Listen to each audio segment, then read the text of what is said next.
Assalamualaikum warahmatullahi wabarakatuh. Bismillahirrahmanirrahim. Alhamdulillahi rabbil alamin wa bihi nasta'inu ala umurid dunya waddin, wassalatu wassalamu ala ashrafil anbiya'i wal mursalin Muhammadin wa ala alihi wa sahbihi ajma'in, amma ba'du. Rabbana zidna ilma warzuqna fahma. Allahumma taqabbal minna siyamana wa qiyamana wa ruku'ana wa sujudana wa qira'atana al-Qur'an wa sadaqatana. Allahumma taqabbal minna innaka antas sami'ul alim wa tub alaina innaka antal ghafurur rahim. Bapak Ibu jamaah sekalian yang dirahmati Allah, alhamdulillah pada sore hari ini bisa bertemu kembali fi baitin min buyutillahi azza wa jalla, di salah satu rumah di antara rumah-rumah Allah Ta'ala, dan kita akan melanjutkan bahasan kita pekan lalu berkaitan dengan interaksi kita dengan Al-Quran. Hari ini kita sudah masuk hari ke-16 ya. Kalau kita berbuka pada sore hari ini, kita berbuka di hari ke-16, dan tepat 2 pekan lagi kita akan masuk hari raya Idul Fitri. Meskipun tampaknya akan ada perbedaan, ada juga yang berlebaran pada hari Sabtu, yaitu pada tanggal 22 April. Ini perbedaan yang lumrah saja ya, ini perbedaan yang lumrah. Memang agama kita ini sejak awal adalah agama ilmu, sehingga di banyak perkara itu rentan terjadi perbedaan-perbedaan akibat cara orang memahami Quran, cara orang memahami hadis, dan cara orang memahami waqi' atau realitas yang dihadapi. Ini sesuatu yang lumrah saja, karena nanti Allah Subhanahu wa Ta'ala, ini nanti ulama masuk ke dalam perbincangan yang rumit begitu ya, tentang kelompok al-mukhatti'un dan kelompok musawwibun, yaitu bahwa ada yang menganggap bahwa perbedaan itu semuanya benar dan semuanya mendapatkan pahala. Ada juga yang menganggap bahwa yang benar itu hanya satu, yang lainnya salah, tetapi upaya untuk mencari kebenaran itulah yang Allah nilai, Allah hargai. Nah itu dia, itu dalam tradisi ilmu kita pembahasan seperti itu biasa saja. Ulama-ulama kita, para raksasa itu sudah menuntun kita untuk sampai pada cara pandang itu. Nah Bapak Ibu sekalian yang dirahmati Allah, karena kita hanya tinggal menyisakan waktu 2 pekan ya, maka kita perlu berevaluasi kemarin selama 15 hari sudah ngapain saja dan dapat apa saja. Ya, kita bisa cek puasanya bagaimana, sholat malamnya bagaimana, Qur'annya bagaimana, sedekahnya bagaimana, menahan dirinya bagaimana. Nah itu untuk 15 hari yang telah berlalu atau 16 hari yang berlalu. Dan sisanya kita perlu menegaskan diri kita ini yang di waktu yang tersisa ini arep golek apa, kita mau nyari apa. Karena kalau kita tidak ngincer apa-apa dan kita nggak dapat apa-apa, kita rugi besar. Ya, kita perlu menegaskan diri kita ini di waktu yang tersisa ini mau ngincer apa. Nah dan nanti kalau kita memilih yang lebaran hari Jumat, Bapak Ibu sekalian yang dirahmati Allah, maka 10 hari terakhir itu hitungannya bukan dari malam 21, tapi dari malam 20. Nah dan malam 20 itu berarti dari hari Selasa malam. Nah itu dia, Selasa malam gitu. Oh mohon maaf, dari Senin malam. Ya karena Selasa malam itu sudah malam 21. Senin malam itu malam 20. Nah kalau kita memilih berlebaran di hari Jumat ya, karena menggunakan hisab, berarti kan kita puasa 29 hari. Berarti 10 hari terakhirnya itu dimulakan atau bermula dari malam 20 dan bukan malam 21. Nah maka Bapak Ibu sekalian rahmati Allah, kita harus pandai-pandai menentukan kapan kita mau mengincar malam Lailatul Qadarnya. Nah berkaitan dengan malam Lailatul Qadarnya itu, karena kita juga masih membuka ruang kemungkinan benarnya saudara-saudara kita yang akan berlebaran di hari Sabtu, ya maka kita perlu iktikafnya bukan hanya di malam ganjil itu, ya tetapi ya semua malam tersisa ya, dari malam Selasa sampai malam Jumat atau bahkan malam Kamis atau bahkan malam Jumat, itu kita harus maksimalkan. Dan berkaitan dengan iktikaf, Bapak Ibu sekalian yang dirahmati Allah, seperti telah kami sampaikan bahwa iktikaf itu bukan berdiam diri maknanya diem. Napa meleh nggih mengkeh mlebet masjid bar niku panteni lampu, wah itu bahaya. Itu hanya alamatnya bismika Allahumma ahya wa bismika amut. Nah itu hanya memastikan tidur. Nah itu maneman. Maka kalau nanti itikaf ya, maka kita berniat sekalian untuk melakukan berbagai aktivitas ibadah yang bisa dilakukan ya, dari sholat sunnah, baca Quran dan sebagainya dan sebagainya. Beberapa tahun yang lalu ketika saya mendampingi itikaf di sebuah masjid sekolah di daerah daerah Timoho itu ada adik-adik yang mungkin baru semester 4 itu ya, itu nambah sholatnya banyak sekali. Itu saya sampai ini nambahi nganti 20. Padahal kemungkinan besar dia di awal malam sudah sholat 11 rakaat. Ya berarti kan dapat 31 kan. Ini luar biasa sekali. Jadi nanti ketika beritikaf, Bapak sekalian dirahmati Allah ya, lakukan semua ketaatan yang bisa dilakukan ya. Kalau kemudian harus istirahat dengan duduk ya, kalau perlu berbaring ya tidak ada masalah. Yang pernah umroh, yang pernah haji ya, itu pasti kan menyaksikan di Masjidil Haram, di Masjid Nabawi itu ada yang berbaring kerukupan kain ihram. Nah itu bukan semata-mata karena penginapannya jauh ya, tapi biasanya karena memang niat iktikaf. Nah itu begitu. Nah, Bapak Ibu sekalian yang dirahmati Allah, jangan lupa dengan duduknya kita di sini kita sembari berniat iktikaf ya, kita berniat thalabul ilmi, berniat untuk takjil ya, menyegerakan berbuka serta berniat untuk melaksanakan sholat maghrib berjamaah tepat pada waktunya. Nah, kita kembali ke pembahasan kita tentang Quran, Bapak Ibu sekalian. Pekan lalu kita sudah sampai bahasan bahwa kalau kita sudah bisa membaca Quran dengan benar, ya hendaknya kita punya wirid. Nah, wirid itu di sebagian kalangan saudara-saudara muslim kita itu hanya dianggap zikir-zikir yang dilanggengkan. Tentu itu pendapat yang tidak tepat. Ya, wirid itu luas. Wirid itu adalah amal-amal sunnah yang bisa kita langgengkan, yang akan menjadi ciri khas kita di hadapan Allah Subhanahu wa Ta'ala. Karena kalau kita hanya bermodal amal wajib itu bukan ciri. Amal wajib itu yus rano tawar-menawar kudu dilakoni. Ya, jadi sholat 5 waktu di masjid itu bagi laki-laki nggak ada tawar-menawar, kudu dilakoni. Perempuan punya opsi, ya, mau di masjid bisa, mau di rumah bisa. Puasa Ramadan nggak ada opsi, kudu dilakoni. Ya, kemudian berzakat fitrah nggak ada opsi, harus dilakukan, ya, kecuali kemiskinannya sangat. Ya, berkaitan dengan zakat mal ya tentu bagi yang memiliki harta. Oh ya, berkaitan dengan zakat Bapak Ibu sekalian rahmati Allah, kami perlu ingatkan, tolong untuk diperhatikan beda antara zakat fitrah dengan zakat mal. Zakat fitrah itu berhubungan dengan Ramadan, tapi kalau zakat mal tidak ada hubungannya dengan Ramadan. Ini perlu menjadi perhatian dan digarisbawahi betul. Ya, kalau zakat fitrah itu artinya adalah fitrah itu Bapak sekalian buka itu kan disebut iftar dari asal kata fatoro ya, sarapan itu fatur yaitu sarapan. Idul Fitri itu meskipun kemudian dia punya makna bahwa orang setelah berpuasa tenanan mendapatkan ampunan, itu seperti dia kembali pada fitrahnya, kembali pada kondisi asalnya yang tidak berdosa, tapi sebetulnya makna dasar Idul Fitri itu artinya adalah kembali sarapan. Kembali sarapan. Makanya Bapak Ibu sekalian, ketika kita Idul Fitri, sunnahnya itu makan dulu. Sunnahnya itu bukan berpuasa dulu. Berbeda dengan Idul Adha yang sunnahnya itu puasa dulu.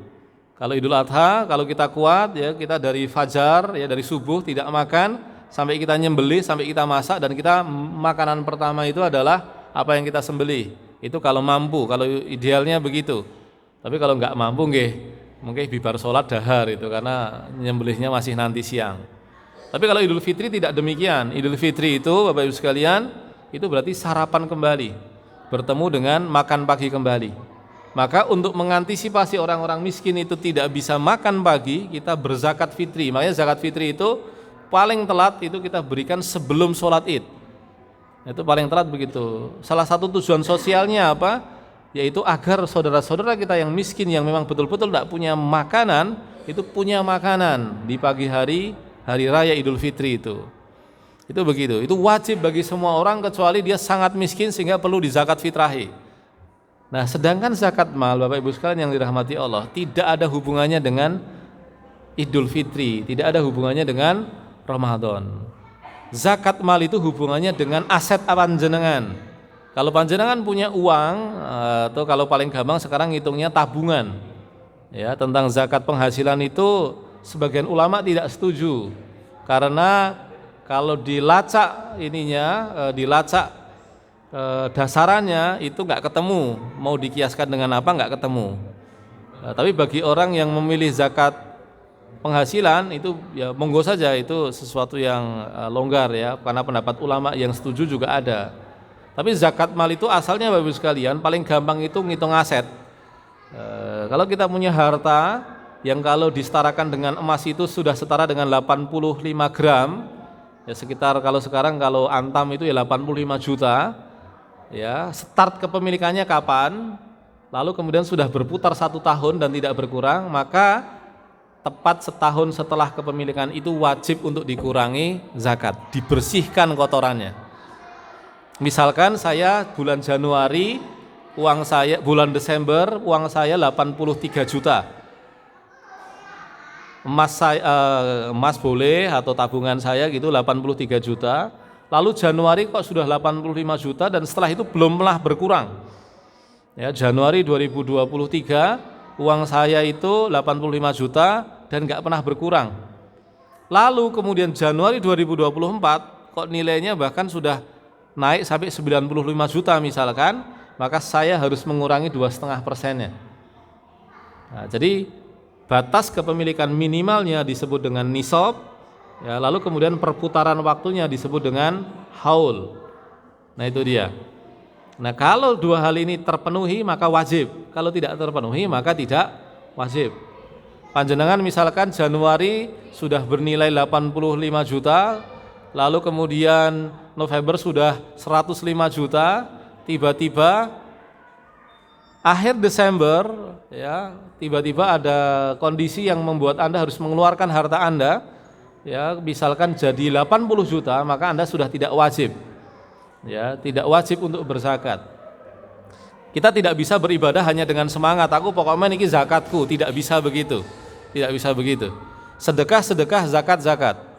Ya, kita jangan memanipulasi kejiwaan kita dengan mengatakan niki pokoknya zakatku. Lalu kita tanya, loh itu haulnya sudah kena belum? Nisabnya belum kena belum?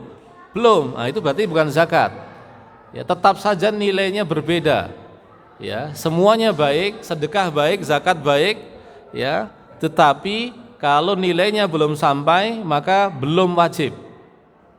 Nah, itu dia. Bapak Ibu sekalian dirahmati Allah, ini perlu menjadi perhatian kita bersama agar kita tidak ngarang ibadahnya. Agar tidak beribadah di luar ketentuan yang sudah Allah tetapkan. Nah, kembali ke bahasan tadi Bapak Ibu sekalian yang dirahmati Allah, ya, zakat wajib kita bayarkan. Kecuali memang sangat tidak mampu, kita tidak membayar zakat fitrah sekalipun. Kalau zakat mal ya ada batas minimalnya. Nah, lalu haji kalau memang mampu ya wajib, ya, meskipun dalam mekanisme sekarang tampaknya menjadi lebih berat karena penantiannya lama, ya, dan kalaupun kita haji plus pun nilainya sangat mahal, ya, sangat besar, nilainya sudah di atas 100 juta. Nah ini maka yang penting kita sudah ada niat, sudah ada persiapan, nanti Gusti Allah mengizinkan atau tidak itu urusan berikutnya. Tetapi kalau kita hanya bermodal yang wajib, Bapak Ibu sekalian, kita tidak punya penciri di hadapan Allah. Kita tidak punya penciri atau pembeda di hadapan Allah Subhanahu wa ta'ala. Lalu pembedanya apa? Pembedanya adalah amal sunnah. Ya, amal sunnah itu ada yang berupa baca Quran, ada yang sholat sunnah, ada yang zikir pagi petang, ada yang membuat ukuran pribadi, saya harus istighfar sekian sehari. Itu memungkinkan. Nah, bahkan bisa jadi menggabungkan semuanya. Ya, termasuk di dalamnya amal-amal kebaikan. Abu Bakar As-Siddiq itu termasuk orang yang oleh Nabi katakan beliau bisa masuk surga melalui pintu apapun. Jadi Abu Bakar As-Siddiq itu adalah orang yang dalam sejarah Islam dijamin oleh Nabi bisa masuk surga melalui pintu apapun. Kita tahu ya bahwa hadis yang secara terang-terangan menyebut pintu surga itu adalah pintu puasa, namanya Royan. Itu. Nah, total pintu surga itu ada 8 dan Nabi mengatakan bahwa Abu Bakar bisa masuk melalui semua pintu. Kita masih ingat ceritanya ya, Abu Bakar itu sebelum subuh itu sudah berbuat baik sampai ketika setelah sholat subuh Nabi bertanya, pertanyaannya begini, siapa di sini yang sudah memberi makan orang miskin? Nah, ini pertanyaannya setelah sholat subuh Bapak Ibu sekalian. Itu Abu Bakar mengatakan, ana ya Rasulullah. Anda bisa bayangkan, itu kalau pertanyaannya setelah sholat subuh, sudah ngasih makan orang miskin belum? Abu Bakar mengatakan sudah, itu berarti dia lakukan sebelum subuh. Lalu pertanyaan Nabi diganti, siapa yang sudah menjenguk orang sakit? Lagi-lagi Abu Bakar mengatakan, ana ya Rasulullah. Bayangkan. Lalu pertanyaan ketiga adalah siapa yang sudah memakamkan jenazah? Lagi-lagi Abu Bakar mengatakan, ana ya Rasulullah. Dan yang keempat adalah siapa yang sudah berbuat baik kepada anak yatim. Lagi-lagi Abu Bakar mengatakan, ana ya Rasulullah. Berarti dia melakukan itu sebelum subuh, yang kalau di tempat kita bisa jadi jam 3 pagi. Anda bisa bayangkan orang sakit ditotok pintunya jam 3 isuk niku apa ora muring-muring niku. Di negeri kita bisa marah-marah itu. Ngopo? Moro-moro jam 3 isuk itu. Malah ganggu wong loro itu. Di sana tidak. Karena memang Bapak Ibu sekalian, dalam tradisi kita orang Islam, kita tuh sebetulnya tradisinya adalah tidur awal bangun awal.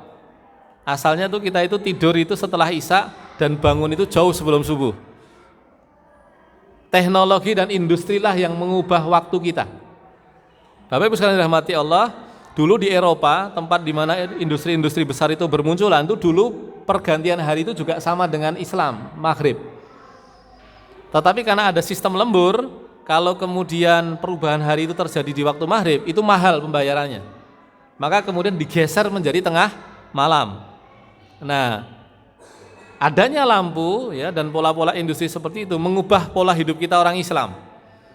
Hal itu berdampak terhadap apa? Meskipun kita secara hitungan hari seperti puasa pergantian harinya itu Maghrib, tapi untuk banyak hal kita itu aktivitasnya mengikuti industri. Sehingga kita tidur jam 12 malam, jam 1, nanti bangunnya adzan subuh atau bahkan jauh setelah subuh. Nah, kita kehilangan keberkahan atau pola-pola keberkahan yang membentuk umat Islam selama ini. Itu tantangan, Bapak Ibu sekalian, itu adalah tantangan yang harus kita hadapi. Ya, kita perlu memanage ulang waktu-waktu kita. Bagi Bapak Ibu sekalian mungkin pola tidurnya sudah seperti itu, tapi bagi anak muda mungkin masih senang begadang. Ya, saya yakin bahwa Bapak ini mungkin tidur itu paling dalu jam 09.00, jam 12.00 nggih. Tapi bagi yang remaja-remaja itu jam 11 malam dianggap masih sore. Nah, ini sebetulnya menghilangkan banyak produktivitas. Ya, menghilangkan banyak produktivitas. Nah, kembali Bapak Ibu sekalian, jadi wirid atau amal-amal sunnah yang menjadi penciri kita itu ada banyak. Ya, termasuk di dalamnya adalah amal yang berkaitan dengan manusia lainnya. Nah, kita perlu menentukan apa yang menjadi wirid kita. Ya, apakah zikir ataukah salat sunnah ataukah semuanya. Monggo saja, itu penting untuk kita perjuangkan. Karena kalau kita hanya bermodal yang wajib itu enggak ada pembedanya. Nah, itu dia. Apalagi kalau yang wajibnya saja bolong-bolong itu sudah sulit, hitung-hitungannya sudah menjadi berat. Itu. Saya hari-hari ini ya di situasi seperti ini banyak saudara-saudara kita yang Ramadan begini nggak puasa dan terang-terangan itu kita agak sedih itu. Karena ini perkara besar ya. Sengaja meninggalkan puasa tanpa udzur syar'i itu tidak ada penggantinya, tidak bisa diqodho. Ya, dan dosanya itu lebih besar dibandingkan dosa mencuri, ya, dosa berzina, ya. Karena ini berkaitan dengan hak diri dan hak Allah. Nah, ini perkara yang tidak ringan, itu. Nah, kembali Bapak Ibu sekalian dirahmati Allah, ya, berkaitan dengan wirid tadi, di antara yang bisa kita lakukan adalah Quran. Nah, Quran ini bisa kita jadikan wirid kita.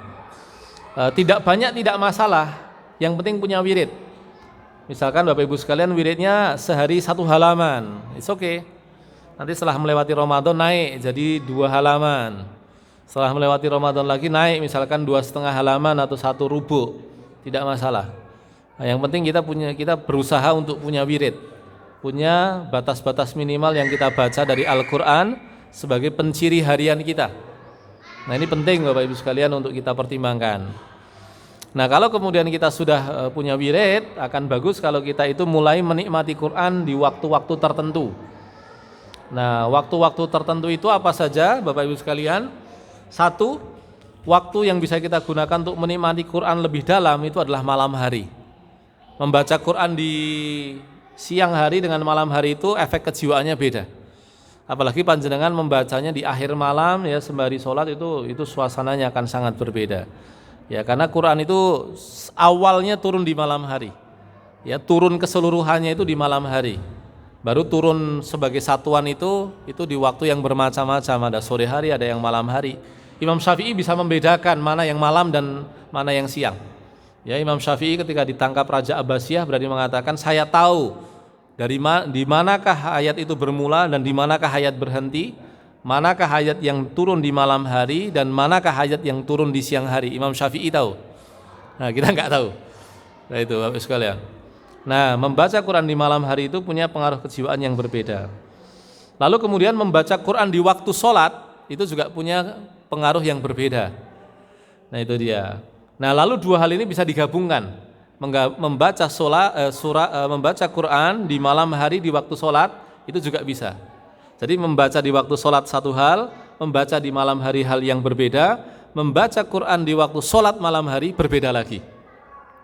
Nah, Bapak Ibu sekalian bisa melakukannya. Nah, kalau mau mencari waktu-waktu atau kondisi-kondisi yang memungkinkan kita meresapi makna Quran, itu tadi termasuk opsi-opsi yang bisa kita pilih. Ya, dan seperti sudah pernah kami sebutkan, ya, mengulang-ulang ayat di dalam satu sholat dengan sepenuh hati itu jauh lebih utama dibandingkan membaca banyak. Misalkan kita satu rakaat, ya, kita gunakan waktu untuk berdiri 10 menit. 10 menit itu kita membaca satu juz cepat dengan membaca satu surat lambat, itu keutamaannya bisa lebih besar ketika kita merenungi satu surat lambat. Ya, karena memang fungsi Quran paling utama itu sebetulnya bukan pada membunyikan saja. Kita membunyikan nggak tahu artinya, itu pahalanya besar. Tetapi ketika kita mencoba memaknainya, pahalanya menjadi jauh lebih besar lagi.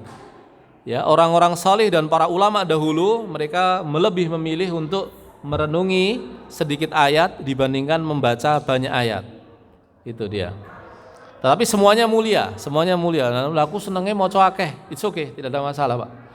Tidak ada masalah kita membaca banyak. Tapi kalau mau nyari yang utama, kita nyari yang tadi, merenungi maknanya. Karena Quran ini sebetulnya fungsinya itu adalah membentuk jiwa kita, membentuk pikiran kita, perasaan kita, marah kita, benci kita, agar semua hal manusiawi tadi tidak lagi semata-mata menuruti ego, tidak lagi semata-mata menuruti keinginan kita.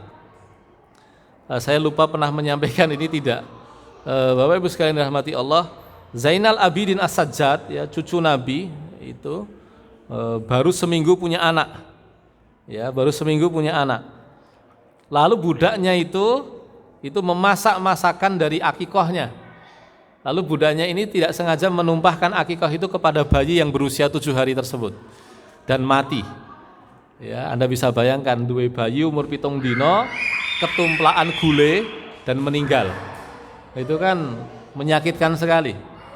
Lalu kemudian kalau Zainal Abidin marah kan normal, sangat normal. Tapi budaknya pinter, budaknya ulama. Ketika tuannya ini mau marah, dia baca ayat wal kadiminal ghaidha, dan orang-orang yang menahan marahnya. Apa yang terjadi? Ketika dibacakan ayat itu, Zainal Abidin nggak seperti kita, nek kita malah karuan tambah ngamuk, Pak. Kita kan mengatakan, malah ceramah. Itu kita. Zainal Abidin ketika dibacakan ayat Allah, dia tahu ini bukan masalah siapa yang baca cuman budaknya, tapi yang dibaca adalah ayat Allah Subhanahu wa ta'ala. Ketika dibacakan ayat itu, dia mengatakan qaddamtu ghaidi, saya tahan marah saya. Budaknya pinter, ayatnya dibablaske, ayatnya dibaca selanjutnya wal afina anin nas, dan orang-orang yang memaafkan orang lainnya. Mendengar ayat itu, Zainal langsung mengatakan afautuki, saya maafkan kamu. Lagi-lagi karena budaknya pinter, ayatnya 12 kesisan, rampung kesisan. Wallahu yuhibbul muhsinin. Dan Allah menyayangi orang-orang yang berbuat baik. Maka apa yang dilakukan oleh Zainal? Zainal kemudian mengatakan, kamu saya bebaskan. Dan sebelum budaknya pergi, dia ambil hartanya, dia berikan kepada budaknya untuk menjadi modal hidup budaknya. Itu Bapak Ibu sekalian, kalau bukan orang yang jiwanya dikendalikan Quran, tidak mungkin terjadi. Dia sebagai personal udah marah dengan kematian anaknya, dan itu sangat lumrah. Malah yang aneh itu kalau nggak marah, kan begitu. Tetapi hebatnya adalah ketika dia dalam kondisi sangat emosional sebagai manusia, itu kemanusiaannya bisa ditundukkan di bawah Quran. Atau lebih tepatnya kemarahan yang berasal dari syahwat dan amarah itu bisa ditundukkan, sehingga yang menang adalah jiwa manusianya, akal sehatnya. Dia memilih untuk menahan marahnya dan kemudian memaafkan serta membebaskan budaknya, dan juga tidak lupa memberikan harta untuk sangu budaknya ini melanjutkan kehidupan. Nah, makna Quran itu sebetulnya ya itu sampai ke sana. Bangsa Arab ini kan sebetulnya kan orangnya kan punya watak keras kepala sebetulnya. Dan iklim gurun itu kan iklim yang sangat tidak menyenangkan. Bapak Ibu sekalian yang sudah biasa tinggal di Nusantara kan, pernah umroh, pernah haji kan, delok Mekah, Madinah kan ya rasanya kan meso to. Isine watu-watu, pasir ya, koncone onto. Lho dolan karo onto lho jan itu. Itu kan normal kalau orang itu menjadi keras, itu kan normal.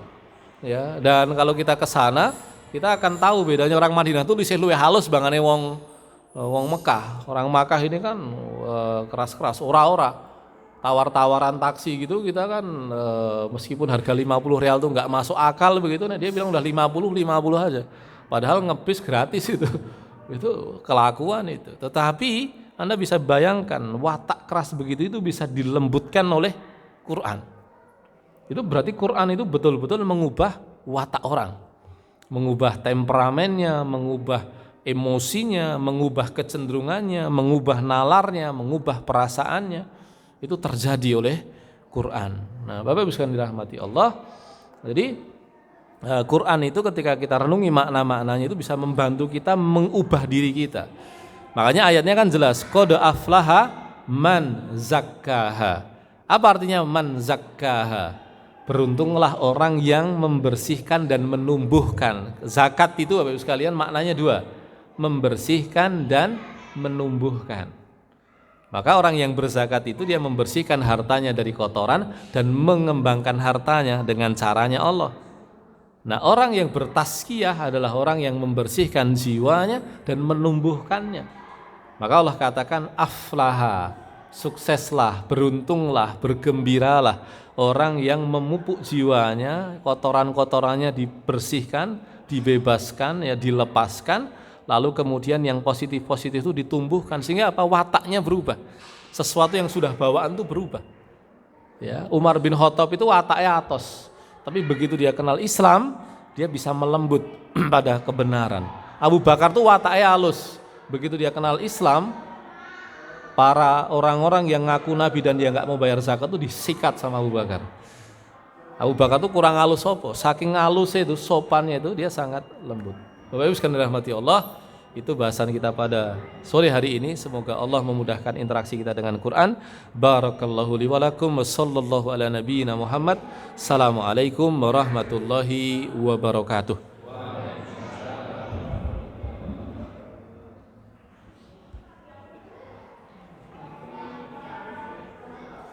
Sudah ya? Sudah waktu ya?